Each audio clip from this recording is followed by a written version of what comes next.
Now to tonight's I-Team exclusive. The I-Team has discovered that drug tests mandated by the Department of Transportation do not check for a range of potentially dangerous drugs that our bus drivers, train engineers, and airline pilots could be using. The I-Team's Pacey Chang joins us now with the details. And Natalie, the CDC says prescription drug abuse has reached epidemic levels in our country. And yet the most popular and widely accepted drug test doesn't screen for prescription drugs, letting possible abusers fall through the cracks and allow them to get behind the wheel of a bus, a tractor trailer, or the controls of a plane. Any family that suffers the loss of a child does not necessarily go on to be normal. The death of 11-year-old Isabel Tesla was incomprehensible for so many reasons. She was killed in a school bus crash in southern New Jersey 4 years ago, a crash that her triplet sister survived. A crash caused by the driver of their bus who pulled in front of a dump truck. They're trying to piece together what is missing. The front of the truck struck the left side of the school bus.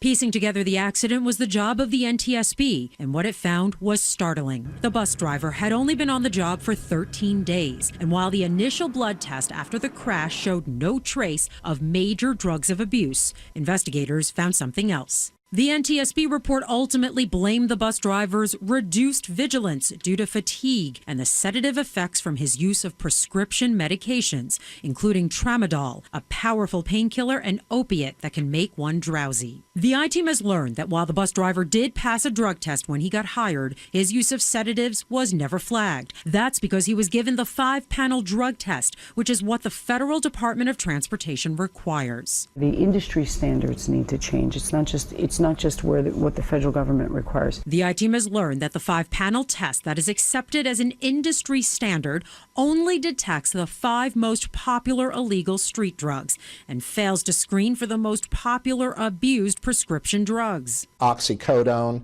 Vicodin. James Greer is president of Accredited Drug Testing, which does work for companies around the country. He says most federal agencies or any safety-sensitive job will only require the 5-panel test. Motor carriers, truck drivers, airline pilots, Coast Guard officers, railroad engineers. Greer says a 10 or 12-panel drug test would screen for far more drugs, but almost all public employers and many private companies rely on the less comprehensive test. There is an assumption among the regulated industry that the 5-panel is good enough for the federal government, so it ought to in fact cover everything we need to know. It's very scary because you are eliminating testing for drugs that a lot of people are taking. Dawn Nappy's daughter Angelica was killed by a drug driver when she was just 14 years old. Now she's devoted her life to working with MAD and advocating for stricter drug driving laws. Are these people driving